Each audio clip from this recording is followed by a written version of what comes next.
Welcome to Bible Reading with Robbie, where we explore the Bible one passage at a time. I'm Robbie, and I'm excited to journey through Scripture with you. Exodus chapter 9.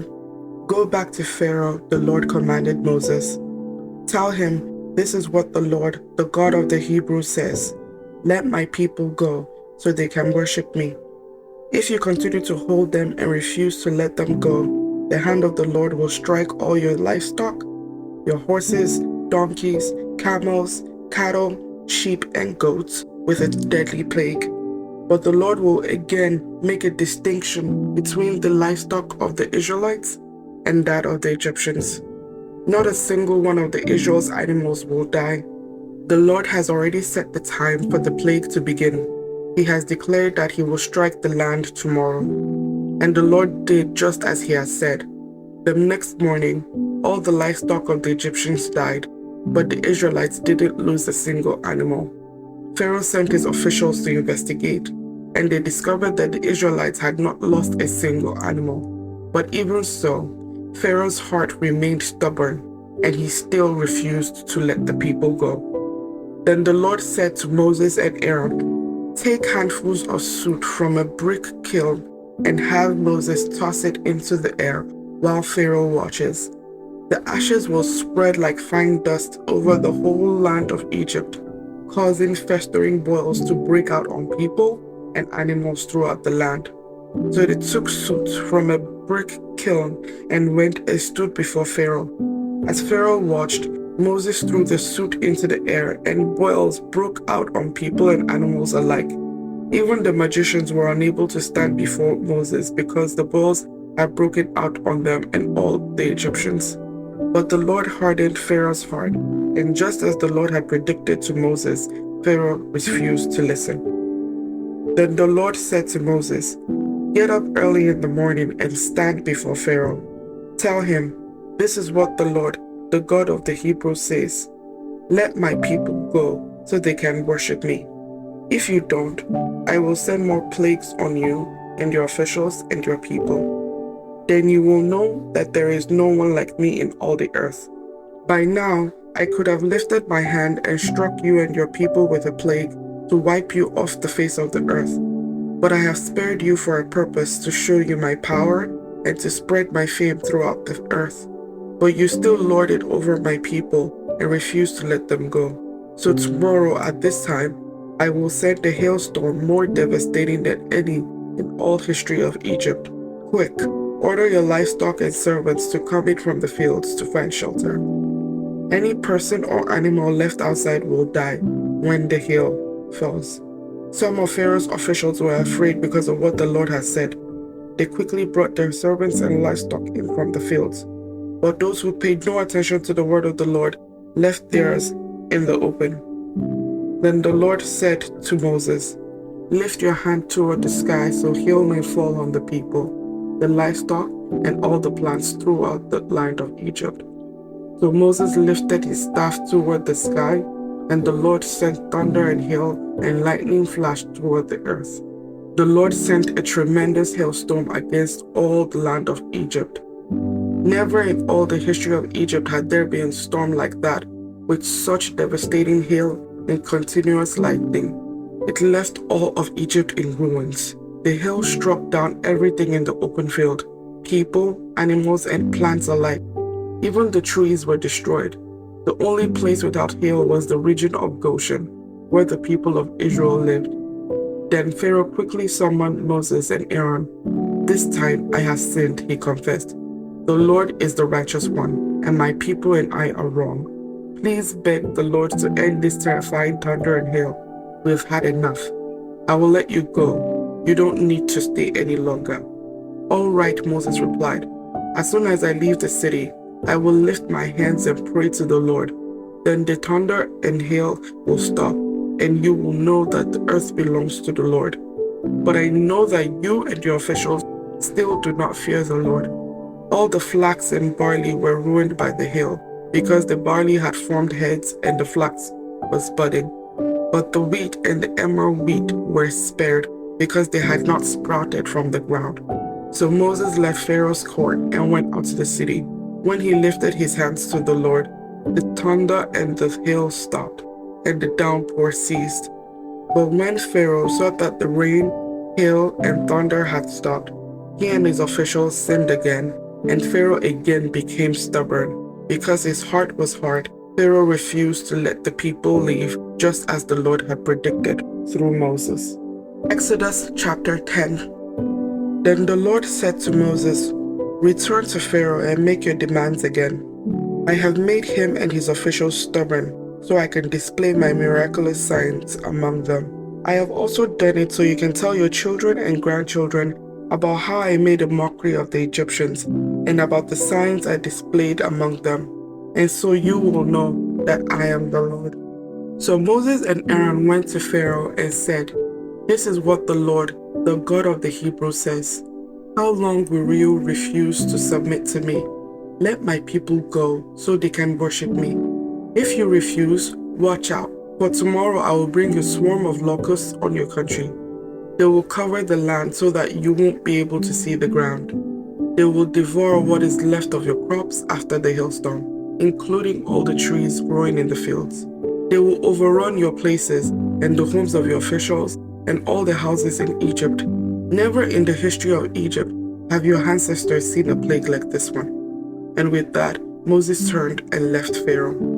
Pharaoh's officials now came to Pharaoh and appealed to him. "How long will you let this man hold us hostage? Let the men go to worship the Lord their God. Don't you realize that Egypt lies in ruins?" So Moses and Aaron were brought back to Pharaoh. "All right," he told them, "go and worship the Lord your God. But who exactly will be going with you?" Moses replied, "We will all go, young and old, our sons and daughters, and our flocks and herds. We must all join together in celebrating a festival to the Lord." Pharaoh retorted, "The Lord will certainly need to be with you if I let you take your little ones. I can see through your evil plan. Never. Only the men may go and worship the Lord, since that is what you requested." And Pharaoh threw them out of the palace. Then the Lord said to Moses, "Raise your hand over the land of Egypt to bring on the locusts. Let them cover the land and devour every plant that survived the hailstorm." So Moses raised his staff over Egypt, and the Lord caused an east wind to blow over the land all that day and through the night. When the morning arrived, the east wind had brought the locusts, and the locusts swarmed over the whole land of Egypt, settling in dense swarms from one end of the country to the other. It was the worst locust plague in Egyptian history, and there has never been another one like it. For the locusts covered the whole country and darkened the land. They devoured every plant in the fields and all the fruit on the trees that had survived the hailstorm. Not a single leaf was left on the trees and plants throughout the land of Egypt. Not a single leaf was left on the trees and plants throughout the land of Egypt. Pharaoh quickly summoned Moses and Aaron. "I have sinned against the Lord your God and against you," he confessed. "Forgive my sin, just this once, and plead with the Lord your God to take away this death from me." So Moses left Pharaoh's court and pleaded with the Lord. The Lord responded by shifting the wind, and the strong west wind blew the locusts into the Red Sea. Not a single locust remained in all of the land of Egypt. But the Lord hardened Pharaoh's heart again, so he refused to let the people go. Then the Lord said to Moses, "Lift your hand toward heaven, and the land of Egypt will be covered with a darkness so thick you can feel it." So Moses lifted his hand to the sky, and the deep darkness covered the entire land of Egypt for 3 days. During all that time, the people could not see each other, and no one moved, but there was light as usual where the people of Israel lived. Finally, Pharaoh called for Moses. "Go and worship the Lord," he said, "but leave your flocks and herds here. You may even take your little ones with you." "No," Moses said, "you must provide us with animals for sacrifices and burnt offerings to the Lord our God. All our livestock must go with us too. Not a hoof can be left behind. We must choose our sacrifices for the Lord our God from among these animals, and we won't know how we are to worship the Lord until we get there." But the Lord hardened Pharaoh's heart once more, and he would not let them go. "Get out of here," Pharaoh shouted at Moses.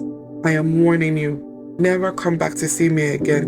The day you see my face, you will die." "Very well," Moses replied. "I will never see your face again."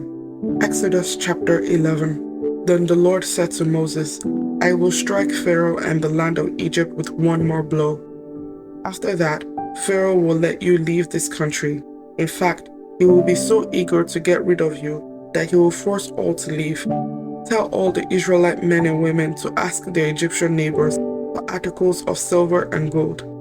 Now the Lord had caused the Egyptians to look favorably on the people of Israel, and Moses was considered a very great man in the land of Egypt, respected by Pharaoh's officials and the Egyptian people alike.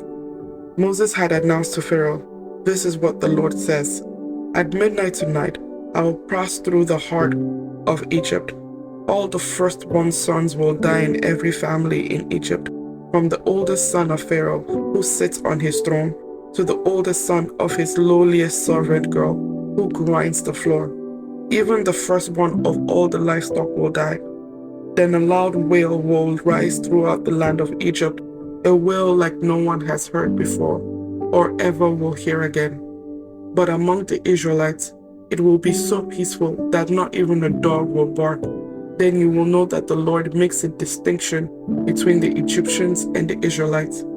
All the officials of Egypt will run to me and fall to the ground before me. "Please leave," they will beg. "Hurry and take all your followers with you. Only then will I go." Then, burning with anger, Moses left Pharaoh. Now the Lord had told Moses earlier, "Pharaoh will not listen to you, but then I will do even more mighty miracles in the land of Egypt." Moses and Aaron performed these miracles in Pharaoh's presence, but the Lord hardened Pharaoh's heart, and he wouldn't let the Israelites leave the country. Exodus chapter 12. While the Israelites were still in the land of Egypt, the Lord gave the following instructions to Moses and Aaron. "From now on, this month will be the first month of the year for you. Announce to the whole community of Israel that on the 10th day of this month, each family must sacrifice a lamb or a goat for a sacrifice, one animal for each household. If a family is too small to eat a whole animal, let them share with another family in the neighborhood. Divide the animal according to the size of each family and how much they can eat. The animal you select must be a 1-year-old male, either a sheep or a goat, with no defects. Take special care of this chosen animal until the evening of the 14th day of this first month. Then the whole assembly of the community of Israel must slaughter the lamb or young goat at twilight. They are to take some of the blood and smear it on the sides of the top of the doorframes of the houses where they eat the animal. That same night, they must roast the meat over a fire and eat it along with bitter salad greens and bread made without yeast. Do not eat any of the meat raw or boiled in water. The whole animal, including the head, legs, and internal organs, must be roasted over a fire. Do not leave any of it until the next morning. Burn whatever is not eaten before morning. These are your instructions for eating this meal. Be fully dressed, wear your sandals, and carry your walking stick in your hand. Eat the meal with urgency, for this is the Lord's Passover. On that night, I will pass through the land of Egypt and strike down every firstborn son and firstborn male animal in the land of Egypt. I will execute judgment against all the gods of Egypt, for I am the Lord. But the blood on your doorposts will serve as a sign, marking the houses where you are staying. When I see the blood, I will pass over you. This plague of death will not touch you when I strike the land of Egypt. This is a day to remember. Each year, from generation to generation, you must celebrate it as a special festival to the Lord. This is the law for all time. For 7 days, the bread you eat must be made without yeast. On the first day of the festival, remove every trace of yeast from your homes. Anyone who eats bread made with yeast during 7 days of the festival will be cut off from the community of Israel. On the first day of the festival, and again on the 7th day, all the people must observe an official day for holy assembly. No work of any kind may be done on those days except in the preparation of food. Celebrate this festival of unleavened bread, for it will remind you that I brought your forces out of the land of Egypt on this very day. This festival will be a permanent law for you. Celebrate this day from generation to generation. The bread you eat must be made without yeast from the evening of the 14th day of the first month until the evening of the 21st day of that month. During those 7 days, there must be no trace of yeast in your homes. Anyone who eats anything made with yeast during this week will be cut off from the community of Israel. These regulations apply to both the foreigners living among you and to the native-born Israelites. During those days, you must not eat anything made with yeast. Wherever you live, eat only bread made without yeast. Then Moses called all the elders of Israel together and said to them, "Go pick out a lamb or young goat for each of your families and slaughter the Passover animal. Drain the blood into a basin, take a bundle of hyssop branches and dip it into the blood. Brush the hyssop across the top and sides of the doorframes of your houses. Drain the blood into a basin, then take a bundle of hyssop branches and dip it into the blood. Brush the hyssop across the top and sides of the doorframes of your houses, and no one may go out through the door until morning. For the Lord will pass through the land to strike down the Egyptians. But when he sees the blood on top and the sides of the doorframe, the Lord will pass over your home. He will not permit his death angel to enter your house and strike you down. Remember, these instructions are a permanent law that you and your descendants must observe forever. When you enter the land the Lord has promised to give you, you will continue to observe this ceremony. Then your children will ask, 'What does this ceremony mean?' And you will reply, 'It is the Passover sacrifice to the Lord, for he passed over the houses of the Israelites in Egypt. And though he struck the Egyptians, he spared our families.' When Moses had finished speaking, all the people bowed down to the ground and worshipped. So the people of Israel did just as the Lord had commanded through Moses and Aaron. And that night at midnight, the Lord struck down all the firstborn sons in the land of Egypt, from the firstborn son of Pharaoh, who sat on his throne, to the firstborn son of the prisoner in the dungeon. Even the firstborn of their livestock were killed. Pharaoh and all his officials and all the people of Egypt woke up during the night, and loud hailing was heard throughout the land of Egypt. There was not a single house where someone had not died. Pharaoh sent for Moses and Aaron during the night. "Get out," he ordered. "Leave my people and take the rest of the Israelites with you. Go and worship the Lord as you have requested. Take your flocks and herds as you have said, and be gone. Go, but bless me as you leave." All the Egyptians urged the people of Israel to get out of the land as quickly as possible, for they thought, "We will all die." The Israelites took their bread dough before the yeast was added. They wrapped their kneading boards in their cloaks and carried them on their shoulders. And the people of Israel did as Moses had instructed. They asked the Egyptians for clothing and articles of silver and gold. The Lord caused the Egyptians to look favorably on the Israelites, and they gave the Israelites whatever they asked for. So they stripped the Egyptians of their wealth. That night, the people of Israel left Ramses and started for Sukkoth. There were about 600,000 men, plus all the women and children. A rabble of non-Israelites went with them, along with great flocks and herds of livestock. For bread, they baked flat cakes from the dough without adding yeast they had brought from Egypt. It was made without yeast because the people were driven out of Egypt in such a hurry that they had no time to prepare the bread or other food. The people of Israel had lived in Egypt for 430 years.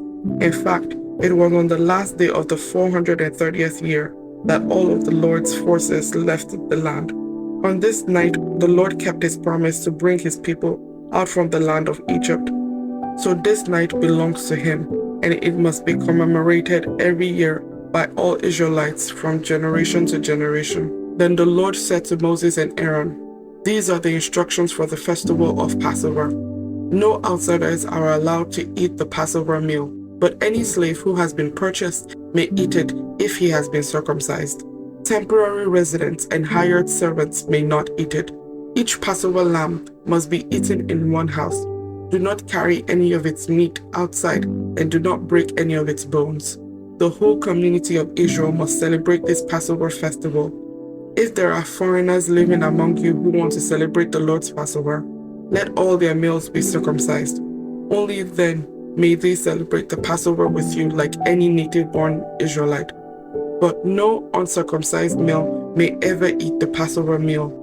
This instruction applies to everyone, whether a native-born Israelite or a foreigner living among you. So all the people of Israel followed all the Lord's commands to Moses and Aaron. On that very day, the Lord brought the people of Israel out of the land of Egypt like an army. May the Lord bless the reading of His Word.